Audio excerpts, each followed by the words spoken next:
మీ ఎలాంటి వ్యాపార ప్రకటనలకైనా వెంటనే మా ఛానల్ సంప్రదించండి. ప్రస్తుతం మనతో పాటు ప్రముఖ ఆధ్యాత్మికవేత్త ఐకాన్ ఆస్ట్రాలజర్ గట్టుబల్లి సురేష్ బాబు గారు ఉన్నారు. 2026 మీనరాశి ఫల పరిస్థితి ఏ విధంగా ఉంటుందో గురువుగారిని అడిగి తెలుసుకుందాం. నమస్కారం గురుగారు. జై శ్రీమన్నారాయణ. గురుగారు, చూస్తూనే సంవత్సరం అయిపోయింది, మనకి 2026లోకి అడుగు పెడుతున్నాం. ఓవరాల్గా మరి కొత్త సంవత్సరం అంతా కూడా ఉగాది నుంచి ప్రారంభమైనప్పటికీ జనవరి నుంచే మన భవిష్యత్తు ఎలా ఉందో తెలుసుకోవాలని క్యూరియాసిటీ ఉంటుంది. సో మీనరాశి వారి పరిస్థితి చెప్పండి. ఓవరాల్గా 2026 ఏ విధంగా ఉండబోతుంది? హిట్టా ఫట్టా? ఎలాంటి జాగ్రత్తలు తీసుకోవాలి సంవత్సరం అంతా వీళ్ళు? ముందుగా మన ప్రేక్షకులకి, మీకు అందరికీ కూడా విష్ హ్యాపీ న్యూ ఇయర్ అడ్వాన్స్గా. 2026 అనగానే ప్రతి ఒక్కరు కూడా ఆనంద తాండవం ఊగుతూ ఉంటారు. ఎందుకంటే కొత్త సంవత్సరం వస్తుందంటే కొత్త బట్టలు కొనుక్కుంటే ఆరాటం అనేది వేరే ఉంటుంది. మీరు కొత్త సినిమా రిలీజ్ అయినప్పుడు కానీ ఏదైనా కొత్తగా ఉన్నప్పుడు ఒక రకమైనటువంటి ఉత్సాహం, ఉల్లాసం వస్తుంది అనమాట. అలానే కొత్తగా పెళ్ళినప్పుడు కూడా అలానే ఉంటుందండి. ఆ తర్వాత తెలుస్తుంది బాధ, పెళ్ళి అయిన తర్వాత. కానీ ఇక్కడ మనకి కొత్తగా రావాలి, కొత్త తరం రావాలి, ముందుకు బాగుండాలని కోరుకుందాము. అలానే 2025 సంవత్సరం ఏదైతే ఉందో ఈ 2025 సంవత్సరం కొంతమేర ద్వాదశ రాశుల వారందరికీ కూడా మిశ్రమ ఫలితాలే యోచిస్తున్నాయి కాబట్టి అది అయిపోయింది.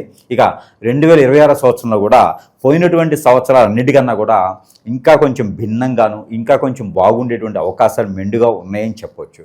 ముఖ్యంగా ద్వాదశ రాశుల వారికి ఒక గమనిక ఏంటంటే కనుక, పిల్లలు జాగ్రత్తగా ఉండాలి, పెద్దవాళ్ళు పిల్లలకి గైడెన్స్ ఇవ్వాలి. ఈ నాగరికత అనేది అలవాటు అయితే ఖచ్చితంగా అందరి జీవితాలు బాగుంటాయి. ఇది జాతక ప్రకారంగా తర్వాత.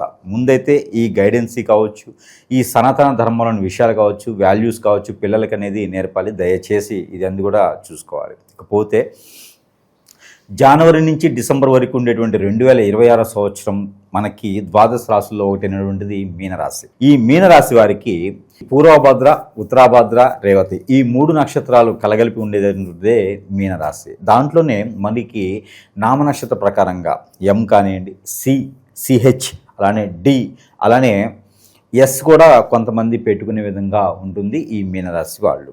కాబట్టి ఈ యొక్క మీనరాశి నామనక్షత్ర ప్రకారంగా చూసుకున్నా, నక్షత్ర ప్రకారంగా చూసుకున్నా, ఇలాగా రాశి ప్రకారంగా చూసుకున్నా కూడా ఇది ఉంటుంది. ఇకపోతే అతిపెద్ద గ్రహాలైనటువంటివి ఏది కూడా మారేటువంటి పరిస్థితులు అయితే లేదు. ఏది 2026 సంవత్సరం రాహుకేతువులు కానివ్వండి, అలానే శని భగవానుడు కానివ్వండి, అలానే మనకి గురువు కానివ్వండి. గురువు మారతాడు, కానీ జూలై, ఆగస్టు ఆ సమయాల్లో గురువు మారుతూ ఉంటాడు. ఇప్పటివరకైతే గ్రహాలు శని కానీ ఇవన్నీ కూడా మారేటువంటి అయితే ఏమి లేవు. మీనరాశిలోనే కొనసాగుతూ ఉంటుంది. ఇకపోతే మనకి ఈ మీనరాశి వారికి ఇక రాహుకేతువుల యొక్క సంబంధితమైనటువంటి విషయాలు ఏమైతే ఉన్నాయో అవి నక్షత్రాల పరంగా ఇప్పుడే మారడం అనేది జరుగుతూ ఉంది. ఇప్పుడు ధనిష్ట నక్షత్రంలో ఉన్నటువంటి రాహు కావచ్చు, కుంభరాశిలో ఉన్నటువంటి రాహు కావచ్చు, అలానే సింహరాశిలో ఉన్నటువంటి కేతువు కావచ్చు, ఇవన్నీ కూడా సూచిస్తూ, అలానే మిథున రాశిలో ఉన్నటువంటి గురువు కావచ్చు. ఇక్కడ చూసుకున్నట్టయితే కనుక ప్రతి 40 రోజులకి మారేటువంటి గ్రహాలు ఇవి మనకి శుక్రుడి గ్రహం, బుధుని గ్రహం, శుక్రుని గ్రహం, అలానే కుజుని గ్రహం. ఈ 3 గ్రహాలు కూడా 36 రోజుల నుంచి 41 రోజు వరకు మారుతూ ఉంటాయి అన్నమాట, స్థలచలన చేస్తూ ఉంటాయి. ఇక ఈ గ్రహ స్థితి ఉన్నటువంటి 2026 సంవత్సరం మొదటి అధ్యాయం ఎలా అయితే ఉంటుందో వీరికి ముఖ్యమైనటువంటి ఘట్టాలు ఏముంటాయంటే వీరికి ముందుగా గండాలు మాట్లాడుకుందాం. శని భగవాన్ యొక్క అశుభ దృష్టి, అలానే రాహు ఒక అశుభ దృష్టి, గురువు ఒక అశుభ దృష్టి వీరి మీద ఎక్కువగా ఉంటుంది. ఇక వీరికి కలిసి వచ్చేటువంటి గ్రహాలు కానీ, కలిసి వచ్చేటువంటి దశలు కానీ ఈ 2026 సంవత్సరంలో ఏమున్నాయంటే కనుక వీరికి ఎవరికైనా సరే శుక్రుని యొక్క దశ, ఎవరికైనా సరే రాహు దశ, అలానే రవి మహద్దశ, ఈ 3 దశలు మీనరాశి వారికి 22 సంవత్సరాల నుంచి 40 సంవత్సరాల లోపు ఉన్న వారికి అయితే ఖచ్చితంగా ఈ దశలు వస్తాయి. ఆ దశలు 2026 సంవత్సరం మొదలైనప్పటికీ కూడా ఆ దశలు ఉన్నవారికి అయితే బాగుంటుందని చెప్పొచ్చు. అది కూడా ఏ రంగాల వారికి. దాంతోపాటు ఈ యొక్క గురువు మిథున రాశిలో ఉండడం వలన ఈ మీనరాశి వారికి ఎడ్యుకేషన్ పరంగా, ఆరోగ్యం పరంగా కొంతమేర ఇబ్బంది కలిగించేటువంటి విషయంగా కూడా చెప్పొచ్చు మనం. అలానే మొదటి అధ్యాయం ఈ గ్రహస్థితిని కూడగొలుపుకొని మొదటి అధ్యాయం జనవరి, ఫిబ్రవరి, మార్చి ఏది 2026 సంవత్సరం వీరికి ముఖ్యంగా ఆర్థిక పరమైనటువంటి ఇబ్బందులు, అలానే జాబ్లో వెసులుబాట్లు, అలానే ఏదైనా సరే విదేశీయానం ప్రయత్నం చేయాలనుకున్న వారు ఎవరైనా ఉంటే వీరు జనవరి, ఫిబ్రవరి, మార్చ్ ఈ 3 మాసాల లోపు అయితే కనుక ప్రయత్నం చేయొచ్చు. ఎందుకంటే కనుక వీరికి రాహువు, కేతువు, శుక్రుడు కూడా అనుకూలిస్తూ ఉన్నాడు. ఎందుకంటే జనవరి, ఫిబ్రవరి మాసాల్లో శుక్రుడు కూడా మీనరాశికి పవర్ఫుల్గా ఉండేటువంటి అతను 180 డిగ్రీల పవర్తో ఉంటాడు. అంటే విదేశీయానానికి ఖచ్చితంగా వెళ్తారు. ఇక రాహు కూడా వాళ్ళకి మంచి పవర్తో ఉన్నాడు. 12వ స్థానంలో ఉన్నప్పటికీ కూడా మంచి సానుకూల వాతావరణం కల్పిస్తుంది శుక్రుని వల్ల. ఇకపోతే కుజుడు కూడా వీరికి ఆ మంచి చేకూర్చేయడానికి ఉన్నాడు ఈ 3 మాసాలు కూడా. అందుకని విదేశీయానం అయితే వీరికి బాగా పనికొస్తుందని చెప్పొచ్చు. అలానే వ్యాపారాల్లో తొందరపాటుతనంతో ఉన్నటువంటి వారు ఎవరైతే ఉన్నారో వారికైతే కొంతమేర ఇబ్బంది కలుగుతుందని చెప్పొచ్చు. ఎందుకంటే కనుక వీరు నిలబడి నీళ్లు తాగే కన్నా పరిగెత్తి పాలు తాగే కన్నా నిలబడి నీళ్లు తాగడం మంచిది.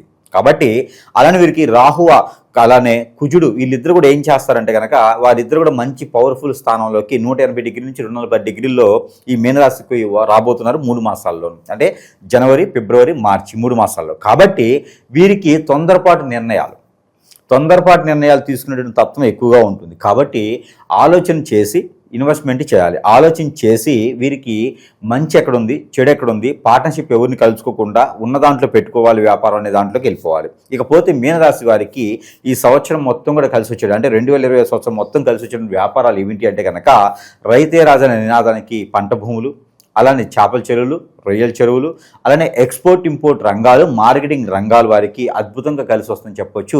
ఈ యొక్క సంవత్సరం మొత్తం కూడా ఏది మార్చిలోపు కనుక మొదలు పెట్టుకున్నట్టు గల్లెత్తితే బిజినెస్ పర్సన్స్, అలానే జాబులు వెసులుబాటు కూడా ఈ 3 మాసాలు చేసినట్టయితే ఖచ్చితంగా దొరుకుతుంది. అలానే విదేశీయానం కూడా దొరుకుతుంది. ఇక ఏప్రిల్, మే, జూన్ ఇక్కడ వచ్చేసి వీరికి గురు ఒక మహద్దశ వీరికి కలిసి వస్తుంది. గురుగ్రహం వీరికి మంచి శోభిస్తుంది. అప్పటికి శుక్రుడు అలానే కుజుడు కూడా స్థనచలన చెలుస్తుంది, 2వ స్థానంలోకి వెళ్ళిపోతారు. ఆ 2వ స్థానంలో ఉన్నటువంటి 3 మాసాల వరకు అంటే జూన్ వరకు కూడా వీరికి పెళ్ళిళ్ళ సంబంధాలు కుదిరించకపోవడం కానీ పెళ్ళిళ్ళు చేసుకోకపోవడం కానీ మంచిది. ఎందుకంటే 3 మాసాలు చేసుకుంటే ఆ 3 మాసాల తర్వాత ఖచ్చితంగా కోర్టు మెట్లు ఎక్కుతారు. కాబట్టి జూన్ వరకు కూడా వీళ్ళు పెళ్లి చేసుకోవడానికి అయితే అంత అనుకూలంగా అయితే లేదు. ఇక ఆ సమయాల్లో పుట్టినటువంటి వారు మీనరాశి వారు ఎవరైనా ఉన్నారు అంటే కనుక వారికి కుజదోషం, కలత్ర దోషం 2 కూడా ఏర్పడతాయి. ఇకపోతే పుట్టిన తర్వాత ఏదైనా గోచార ప్రకారంగా చేసుకునేటువంటి వారు ఇప్పుడు ఎన్నో సంవత్సరం ఉన్నప్పటికీ కూడా బాధలతో బరాయించుకుంటూ గ్రహదోషాలు ఏమైనా ఉంటే కనుక ఈ 3 మాసాలు తీర్చుకోవడం మంచిది. ఇక అనాథాశ్రమాలు, ట్రస్ట్లు కానీ ఇలాంటివి పెట్టుకోవాలనుకుంటే కనుక ఈ 3 మాసాల్లో పెట్టుకోవచ్చు. ఏది మార్చ్, ఏప్రిల్, మే, జూన్ ఈ 3 మాసాల్లో చేసుకోవచ్చు. ఉమ్మడి ఆస్తుల నుంచి ఏదైనా గొడవలు ఉన్నా కూడా, అన్నదమ్ముల మధ్య భేదాలు ఉన్నా కూడా కూర్చొని మాట్లాడుకుంటే ఇది అవుతుంది. ఇక జూలై, ఆగస్టు, సెప్టెంబర్ ఈ 3 మాసాల గురించి చూసుకున్నట్టయితే కనుక బుధుడు బాగా యోగిస్తాడు. రియల్ ఎస్టేట్ రంగాల వారికి కానివ్వండి, రియల్ ఎస్టేట్ రంగాల వారికి, ఫైనాన్స్ వ్యాపారం చేసేవారికి, మ్యూచువల్స్ కానివ్వండి, ఆన్లైన్ బిజినెస్లు చేసేవారికి కానివ్వండి, అలానే షేర్స్ చేసేవారికి కానివ్వండి అద్భుతంగా ఉంటుందని చెప్పొచ్చు. ఎక్కడైనా పాత వ్యాపారాలు లాస్ అయినా, కొట్లాట్లైనా, కోర్టు విషయాలైనా సరే ఈ 3 మాసాల్లో క్యూర్ అవుతాయి. ఇంకా ఇంతకుముందు పెళ్ళైనటువంటి భార్యాభర్తలు ఎవరైనా ఉంటే కూడా వారు కూడా విడిపోయి ఉంటే కనుక కూర్చొని మాట్లాడుకుంటే ఇక్కడ ఈ 3 మాసాల్లో సెటిల్ అయిపోద్ది. కొత్త సంవత్సరం 2026 అందరూ కూడా చాలామంది కామెంట్లు నిండా ఇవే. మనకి ఫోన్లు కూడా ఎక్కువ భార్యాభర్తలు, వైవాహిక జీవితంలో ఇబ్బంది ఉన్న వాళ్ళే మిమ్మల్ని ఎక్కువగా సంప్రదిస్తున్నారు. ఏంటి అంత నమ్మకం వాళ్ళకి ఎలా కల్పించారు, అంత మంచి రెస్పాన్స్ ఎలా సాధ్యమైంది? ఎస్పెషల్గా భార్యాభర్తల మధ్య అంతగా మాకు బాగోట్లేదండి అన్న వాళ్ళే మీ దగ్గరికి చాలామంది వస్తున్నారు. ఏంటి సీక్రెట్ గురించి? ఇక్కడ సీక్రెట్ అంటే ఏం లేదు. ఇప్పుడు మనం పరిస్థితులు చూసుకున్నట్టయితే కనుక మన నాగరికత ఎలా ఉంది అంటే కనుక పెద్దగా ఇచ్చేయట్లేదు. ఒకప్పుడు మనం సినిమా చూడాలంటే 3 hours 3.5 hours పట్టేది. ఫ్యామిలీ స్టోరీస్ వచ్చేవి. మొత్తం కథ మొదలైన కాడి నుంచి ఎండింగ్ శుభకాండు పడేంత వరకు కూడా కథలో ఒక సారాంశం ఉండేది, ఒక మెసేజ్ వారెంట్లు ఉండేది. ఈరోజు సినిమాలు చూస్తే అసలు సినిమా ఎందుకు తీస్తున్నారో తెలియదు, ఆ సినిమాలో ఎవరికి మెసేజ్ ఇస్తున్నారో తెలియదు, అలా అయిపోయినాయి. అలానే మానవ జీవితం కూడా అలా అయిపోయింది. దేనికి లేస్తున్నామో పొద్దున్నే, దేనికి పడుకుంటున్నామో రేత్రి అనేది తెలియకుండా పోయింది. అసలు ఈ రోజంతా ఏం చేస్తామనేది తెలియదు. చూస్తే వాట్సాప్లో మెసేజెస్, ఇన్స్టాలో రీల్స్, అవే అవుతుంది జీవితం. ఇంకా అంతమించి జీవితం లేదు. దీంట్లో ఏమవుతుందంటే చెడిపోయే తత్వం ఎక్కువైతుంది, ఆ అనాగరికత అవుతుంది. మనకి తెలియనటువంటి కోరికలు ఎక్కువైతూ ఉన్నాయి. ఇప్పుడు చూడగానే కళ్ళు మనకు చాలా చెడ్డవి. మన మానవ జీవితంలో మనిషికి అవయవాలు అన్నింటిలో కల్లా కళ్ళు చాలా చెడ్డవి. ఈ కంటి ద్వారానే మనకి బ్రెయిన్కి అందేసి ఈ బ్రెయిన్ మనకి అనేక రకాల సువాసనలు వెదజల్లుతూ ఉంది. ఈ బ్రెయిన్ అనేక రకాల ఆలోచింపజేస్తూ ఉంది. నాకు అది కావాలి, కోరికలు పుడతాయి అన్నమాట. అది కావాలి, ఇది కావాలి, అట్లా కావాలి, ఇట్లా కావాలి, అలా ఉండాలి, ఇలా ఉండాలి అనే ఒక కోరికలు పుట్టడం వల్ల మనకి అనేక రకాలుగా ఇబ్బందులు అవుతాయి. ఆ ఇబ్బందుల్లో ఒకటి ముఖ్యమైనటువంటి భార్యాభర్తలు. ఎందుకంటే పెళ్ళైన తర్వాత జీవితంలో మనకి ఏర్పడాలన్నా, జీవితం మారాలన్నా కూడా పెళ్లి చేసుకోవాలి. ఈ పెళ్ళైన తర్వాత భార్య అనుకుంటుంది నా భర్తే నాకు సంసారం, నా భర్తే నాకు జీవితకాలం ఉండేలాగా దేవుడు అనుకునేది అనుకుంటుంది. భర్త కూడా అనుకుంటాడు నా భార్య నాకు జీవితకాలం అని చెప్పేసి అనుకొని ప్రమాణాలు చేసుకుని మరీ పెళ్ళిళ్ళు చేసుకుంటారు. ఇక ఈ పెళ్ళిళ్ళు చేసుకున్న తర్వాత ఏమైందంటే ఎవడో వస్తాడు, ఎవడో వచ్చేసి ఏమన్నా పొగడతో మొదలు పెడతాడు. ఇంట్లో ఉన్నాడు పొగడ అంటే ఏం పొగుడతాడు, ఇక పొగడతలకి పడిపోయేసి నీ రీల్స్ బాగుంటుంది, నీ శారీ బాగుంటుంది, నీ బ్లౌజ్ బాగుంటుంది, ఇలా ఈ రకంగా పొగడతలు మొదలైన తర్వాత ఆటోమేటిక్లీ మైండ్ సెట్ ఏమవుతుంది, కళ్ళు చెడ్డవే కదా, చివరి కూడా చెడ్డవే, ఆటోమేటిక్గా ఇలా అయిపోతుంది. ఇక దానికి ఇక్కడ దాకా దారి తీయవచ్చు. ఇక్కడ భర్త విషయానికి వస్తే బాగా సంపాదించే వ్యక్తి అని చెప్పి ఎవడో వచ్చి మాట్లాడడం, ఆఫీసుల్లో కామెంట్ చేయడం. ఈ రోజుల్లో ఇంకోటి ఏంటంటే ఓపెన్ టాక్, ఏదైనా మాట్లాడాలి చేయాలంటే కూడా ఓపెన్గా మాట్లాడేస్తున్నారు. ఓపెన్గానే అందరూ అదొక నాగరికత అయిపోతుంది కాబట్టి ఓపెన్గా ఉండాలనే ఒక తత్వం ఎక్కువైపోతుంది. దీని ద్వారా ఏమైందంటే ఏదైతే ఏమైంది ఎవడైతే ఏమైంది మనిషే కదా అనే ఒక భావన ఎక్కువైపోవటం, నాగరికతని మూఢనమ్మకాల్ని వదిలివేయటం, అలానే సనాతన ధర్మంలోని విలువల్ని తీసివేయటం, అలానే ఫ్యామిలీ ఇష్యూస్లోనూ తరతరాలు ఉండేటువంటి బంధాలకి విలువ ఇవ్వకపోవటం, ఇవన్నీ కూడా కారణాలు అవుతూ ఉన్నాయి. ఇక వాడి భర్త బాగున్నారు, ఆ అమ్మాయి చూడు అంత అదృష్టవంతులలో ఒంటి నిండా బంగారం వేసుకుంది, ఎంత సంపాదించి పెడతాడో ఆయన నాకుంటే బాగుండేది కదని చెప్పేసి అని లాగేస్తూ ఉంటారు. దీనిలో ముఖ్యమైన ఘట్టం ఏంటంటే ఆ లాగేయడానికి అలా కారణాలు ముఖ్యంగా వీరికి ఒక వ్యసనం ఏర్పడింది, నాకు ఉంటే ఎంత బాగుంటుందో వీడు అని చెప్పేసి అని. ఇక్కడ మొదలే వ్యవహారం. ఇక్కడ మొదలైన తర్వాత వీరికి హిప్నాటిజం, బ్లాక్ మ్యాజిక్, వశీకరణం, చేతబడి, మందు పెట్టడం, స్పిరిట్, ఇలాంటి విద్యలు చాలా ఉన్నాయి. ఇలాంటి విద్యలు కూడా నాగరికత ప్రకారంగా అవి కూడా విధి చెల్లుతున్నాయి ఏ టెక్నాలజీలో. పర్సనల్ లైఫ్లో వాళ్ళు ఎదిగినా కూడా తట్టుకోలేక ఇలాంటి క్రియలు కూడా చేపిస్తారు గురుగారు, చేపిస్తూ ఉన్నారు. ఇక ఇది సంవత్సరాలతో సంబంధం లేదు, ఇది నాశనం అయిపోవడానికి సంవత్సరాలే ఉంది, తిథులే ఉంది, వారం ఏంది, నక్షత్రం ఏంది, నాశనం అవ్వాలని ఉండాలి, అంతేగాని ఆటోమేటిక్లీ నాశనం అయిపోతూనే ఉంటారు ఏదో విధంగా. కానీ ఈ విధమైన చేసే ప్రక్రియలో ఇక ఎవరో ఒకరు గురువు ఉంటాడు. ఇప్పుడు ఏ టెక్నాలజీలు వీళ్ళు ఏంటంటే ఆన్లైన్లో పెట్టేస్తాను, నేను 20 రోజుల్లో నేను పని చేయబడుతా, అసలు 2 గంటల్లో నేను పని చేస్తా అని చెప్పేసి అని నెంబర్ కూడా ఇవ్వడం జరుగుతుంది. అది దౌర్భాగ్యమైనటువంటి గురువులు. ఈ దౌర్భాగ్యమైనటువంటి గురువులు ఏం చేస్తారంటే నేను పని చేస్తాను అని చెప్పి డబ్బులు పీకేసి ఎవరైతే హిప్నటిజం బ్లాక్ మ్యాజిక్ చేయించాలనుకుంటారో వాడిని కూడా వీళ్ళు లాగేస్తూ ఉంటారు. చాలామంది గురువులు అందరూ జెన్యున్గా ఉండేటువంటి అవకాశం లేదు, వీరికి వారి అవసరం వీరి అవకాశం అయిపోతూ ఉంది. అలాగా చేసేవాళ్ళు చాలామంది ఉన్నారు. చాలామంది ఈరోజు వెలిగేషన్లో కూడా ఉన్నారు. అది గురువుల సంగతి వదిలేసేయండి, వాళ్ళ దరిద్రులు వాళ్ళ పంచులు వాళ్ళు జరుపుకుంటూ ఉంటారు. ఇకపోతే ఇక మన ప్రేక్షకులు ఏంటంటే కనుక ఈ రకంగా హిప్నటైజ్ చేస్తాం, బ్లాక్ మెయిల్ చేస్తాం అంటే ఈజీగా ఈ రోజులు సంపాదించుకోవడం చాలా ఈజీ అయిపోయింది. డబ్బులు సాయంత్రానికి ఖర్చుల మీద సంపాదించుకుంటారు. ఇంతకుముందు కష్టపడట్లా, జాబుల కోసం ఆఫీసు చుట్టూ తిరగట్లే, ఇప్పుడు లాగా ఏదో చేసుకుని సంపాదించుకుంటున్నారు సాయంత్రానికి. అది అదృష్టం. అది ఆ సంపాదించుకున్న డబ్బుని ఏం చేస్తారంటే ఇలా విచ్చిపెడతానంతో కొంతమంది ఏమో బారు చుట్టూ తిరిగి డ్రగ్స్ అని తిరిగేసి బానిస అయిపోతూ ఉంటారు, చెడు వ్యసనాలకి బానిస అవుతూ ఉంటారు. కొంతమంది ఏమో అమ్మాయిలకి, కొంతమంది అబ్బాయిలకి బానిస అవుతూ ఉంటారు. ఇక సంపాదించుకున్న డబ్బు అంతా అటు పోతూ ఉంటుంది అనమాట. అందులో గురువులకి అప్పచెప్తూ ఉంటారు. కొంతమంది ఏం చేస్తారంటే హిప్నటిజం కావాలి, బ్లాక్ మ్యాజిక్ కావాలి, నాకు ఆ అమ్మాయి ఉంటే నా లైఫ్ సెట్ అయిపోద్ది అని చెప్పేసి నా అమ్మాయి మేము కన్నేసానంటే వీడిని పెంచి పోషించుకుంటారంటే కాదు, ఆ అమ్మాయిని అన్ని రకాలుగా వాడేసి వదిలేస్తాడు రోడ్డు మీదకి. ఇక తల్లిదండ్రులు ఉంటారు కదా, ఈ తల్లిదండ్రులు క్షోభ అనిపిస్తూ ఉంటారు. అమ్మాయి ఇంట్లో ఉన్నప్పుడు బతిలాడు చెప్పుకోలేకపోయాం, మేము వాళ్ళకి ఏం చేయలేకపోయాము, ఈరోజు దూరం అయితే నా పొరుగు పోయింది, నా ప్రఖ్యాత పోయింది అని చెప్పేసి వీరికి హాస్పిటల్ పాలవుతూ ఉంటారు. ఇది ఈరోజు ఉన్నటువంటి వ్యవస్థ బాగలేదండి. ఇంకొకటి విషయం ఏంటంటే ఎవరిని నమ్మే పరిస్థితులు లేదు. ఈరోజు మనవాడే, అల్లుడే, కొడుకే, భార్యే, భర్తే, పిల్లలే అని చెప్పేసి అని శ్రేయభిలాషులు, ఫ్రెండ్స్, బంధువులు అని చెప్పేసి అని ఎవరిని నమ్మే పరిస్థితులు లేదు ఈ రోజున. ప్రతి ఒక్కరు కూడా గుర్తుపెట్టుకోవాలి, ఎదుగుతూ ఉంటాం మనం కష్టపడి మనం ఎదుగుతూ ఉంటాం. ఎదుటోడికి మన ఎదుగుదల నచ్చదు, వాడు సంపాదించుకోలేడు, వాడి చేత కాదు, కానీ మనమే వాడు ఏడుస్తూ ఉంటాడు. మనం ఇస్తే పోషించుకోవడానికి ఇదవుతుంటారు అన్నమాట. వాడికి అంత ఉంది కదా, ఇవ్వచ్చు కదా, ఎందుకు ఇవ్వాలండి, ఉన్నాడు ఎందుకు ఇవ్వాలి, నువ్వు సంపాదించడం చేత కదా, నీకు అన్నీ ఉన్నాయి కదా అవలక్షణాలు అంటే ఇవ్వకపోతే వీడి చెడ్డోడు, వీడి మీదకి వెలిగేషన్స్, వీడి మీదకి ఏం చేస్తారంటే చేతబడులు, అష్టదిబ్బందులు ఇవే చేస్తారన్నమాట. పార్ట్నర్షిప్ వ్యాపారాలను పెడతారు. ఒకడు ఉంటాడు, వాడు అందరిని ముంచుకుంటూ పోతుంటాడు అనమాట.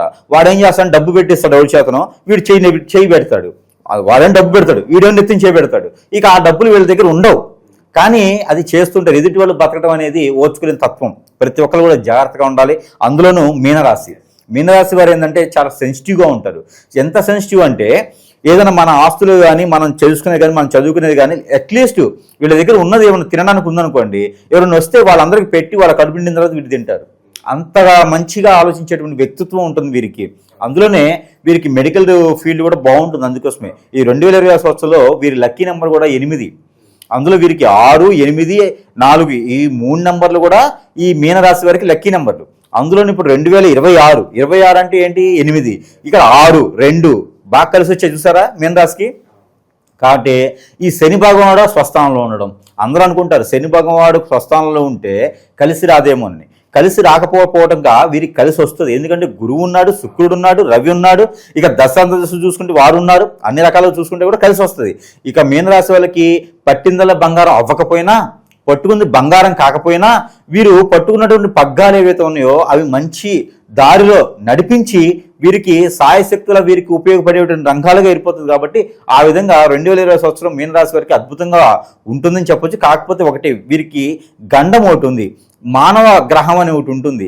ఈ మానవ గ్రహాన్ని నమ్మారు అంటే ఖచ్చితంగా లోతుపాతులు అవుతారు, ఊపిలోకి వెళ్ళిపోతారు. ముందు గొయ్యి వెనక నొయ్యి, ఎడుపోవాలో కూడా తెలియదు. మానవ గ్రహాన్ని నమ్మకూడదు. మన స్తోమత కొంది మనకి ఎంతవరకు స్ట్రెంత్ ఉందో అంతవరకు మనం చేసుకుంటూ వెళ్ళిపోవాలి. తర్వాత బాధపడ్డ ఉపయోగం లేదు. ఇకపోతే మనకి సెప్టెంబర్, అక్టోబర్, నవంబర్, డిసెంబర్ ఈ 4 మాసాలు కూడా మీనరాశి వారికి ఒకసారి కూడా పెళ్లి అవ్వలేరు వారు ఎవరైనా ఉంటే వారు పెళ్లిళ్ళు చేసుకోవడానికైనా, అన్ఎక్స్పెక్టెడ్ పెళ్లిళ్ళకైనా, ఇంకొక అదృష్టం ఏంటంటే లవ్ మ్యారేజ్ కూడా సక్సెస్ అవుతాయి. అలా అని చెప్పేసి అని ఇప్పుడు వెళ్ళి లవ్ చేయొద్దు. ఆల్రెడీ పాత లవ్లు ఏమైనా ఉంటే అవి మ్యారేజ్ కాడికి వస్తాయి. ఇంట్లో పెద్దవాళ్ళని ఒప్పించుకొని పెళ్లి చేసుకోవచ్చు. దీంతో పాటు ఈ సెప్టెంబర్, అక్టోబర్ ఉంది. ఈ మాసాలు రెండైతే మాత్రము ఎప్పుడైనా పూర్వకాలంలో చేసినటువంటి పాపాలు, పూర్వకాలం చేసినటువంటి తప్పులు మీనరాశి తప్పు చేయరు. ఏం తప్పు చేస్తారంటే ఎదురు వాళ్ళని నమ్మటం, మోసపోవటం, మళ్ళీ మోసపోతున్నామని అనుకోవటం, వాడు మళ్ళీ దగ్గర చేస్తూ ఉంటారు. అసలు నాకెందుకు శత్రువు ఉంది, నేనేం తప్పు చేశానని ఆలోచించుకొని వారికి వారు ఏదైనా తొందరపాటు నిర్ణయం తీసుకునేటువంటి ఆలోచన ఉంది. అది కొంచెం ప్రికాషన్స్ తీసుకోవాలి. ఒంటరిగా ఉండడం కానివ్వండి, ఎవరు లేకుండా ఉండడం కానివ్వండి, లేకపోతే ఎక్కడికైనా వెళ్ళిపోవడం కానివ్వండి చేయకూడదు. ఎప్పుడు కూడా జనారంజంలో ఉండాలి, బిజీగా ఉండాలి. కాబట్టి ఇక్కడ నేను ఒంటరిగా ఉండిపోతా, నాకేం చేయలేను, నాకు ఆలోచన బాగలేదు, నాకేం కలిపాకండి అని చెప్పి కోపం ఎక్కువ తెప్పించుకోవడం కానీ ఇలాంటివి చేస్తే ఏమైందంటే తన ప్రాణానికే కొంత ప్రమాదం కనిపించేలా ఉంది. కాబట్టి ఇదే పెద్ద గండం వీరికి. కాబట్టి ఆ 2 మాసాలు కూడా కొంచెం దేవుని యొక్క ధ్యానంలో ఉండడం మంచిది. విశేషంగా గురుగారు మనకి ఎటువంటి పరిహారాలు, సంవత్సరం మొత్తం ఇక అన్నీ మంచి జరగాలంటే ఎలాంటి పరిహారాలు చేసుకోవాలి? అలానే మీనరాశి వారికి ముఖ్యమైనటువంటి గండాలు ఉన్నాయి, ప్రాణం మీదకి వచ్చేటువంటి గండాలు ఉన్నాయి. వీరికి ప్రయాణాలు చేసేటప్పుడు కానివ్వండి, సొంత వెహికల్తో వెళ్ళేటప్పుడు కానివ్వండి, దూర ప్రయాణాలు చేసేటప్పుడు ప్రికాషన్స్ తీసుకోవాలి. ఖచ్చితంగా ప్రయాణం చేయకపోవడం మంచిది. అత్యవసరంగా ప్రయాణం చేయాల్సి వస్తే కనుక, సంవత్సరం మొత్తం కూడా చేయాల్సి వస్తే ఏదైనా ప్రికాషన్స్ పక్కన మనిషిని పెట్టుకొని వెళ్తే చాలా మంచిది. దగ్గర ప్రయాణాలతో ఓకే, కానీ దూర ప్రయాణాలు చేసేటప్పుడు మాత్రం ఆలోచించుకొని ప్రయాణం చేస్తే మంచిది. అందులోనూ ఆ సెప్టెంబర్, అక్టోబర్ ఈ 2 మాసాలు అయితే మాత్రం ఖచ్చితంగా జాగ్రత్తగా ఉండాలి. వీరును ఎవరో చేసిన పాపానికి, ఎవరో చేసిన తప్పులకి వీలు బలైతూ ఉంటారు. అదే మీనరాశి వాళ్ళ పరిస్థితి. అన్నిటికీ ఒప్పందాలు చెప్తూ ఉంటారు, అన్నిటికీ మాటిస్తూ ఉంటారు. కానీ మేధావులు సంపాదించుకోగలుగుతారు, నిలబెట్టుకోగలుగుతారు. ఎవరన్నా ఒకరు తగిలారా మొత్తం సమర్పించేసుకుంటారు. అది వారి యొక్క వీక్నెస్. కాబట్టి మీనరాశి ఎవరైనా ఉన్నారేమో, ప్రతిమ రాశులు వినకూడదు ఈ వీడియో, ఎందుకంటే అన్ని రాశులకు అవకాశం ఇచ్చినట్టయితే మీనరాశి వాళ్ళు ఉంటే కనుక. కాబట్టి వీరికి పరిహారాల కన్నా కూడా ముందు వీరికి వచ్చేటువంటి శని భగవాన్ దశ కావచ్చు, దాంతోపాటు ఎవరైనా వీరి మీద వీరి యొక్క మంచితనానికి తట్టుకోలేక హిప్నాటిజం, బ్లాక్ మ్యాజిక్, వశీకరణ లాంటివి చేసి, అష్టదిబ్బం లాంటివి చేసేసి మరియు వీరు ఎదక్కొని చేసినటువంటి పరిస్థితులు కూడా మనం మీనరాశులను చాలామంది చూస్తూ ఉన్నాం. మన దగ్గర కస్టమర్స్ కూడా మీనరాశి వాళ్ళు వచ్చి ముందు వస్తారు సెన్సిటివ్గా, అసలు నాకు బ్రతకాలని లేదండి అంటారు. బ్రతకుండా ఏం చేస్తారు? వాళ్ళ మీ చేశారు తప్పు, వాళ్ళు అనుభవించాలిగా, మళ్ళీ అది చూడాలిగా మనం. కానీ దానికోసమే మనం ఉండాలి. లేదండి పిల్లల తల్లు దూరం అయిపోయినారు, నాకు అసలు ఏం అర్థం కావట్లేదు, మంచి సంసారం అండి, మా సంసారం నిప్పులు పోసాడు ఒకడు వచ్చి దరిద్రుడు, బులుగద్దల కళ్ళజోడు పెట్టుకొని వచ్చాడండి, వాడు రెమాన్స్ కళ్ళజోడు పెట్టుకొని వచ్చాడండి, మా బతుకుల్లో బొగ్గుపాలు చేశాడని చెప్పేసి వస్తారు చాలామంది. వీళ్ళందరికీ కూడా ఏంటంటే ఒక చిన్న విన్నపం ఏంటంటే ఎదుటి వ్యక్తిని నమ్మకండి, అక్కడే మనం మోసపోతాం. మన పర్సనల్ పేజీని ఎవరికి చెప్పకండి. 2020 సంవత్సరం కాదు, ఏ సంవత్సరం ఎవరికి చెప్పకండి.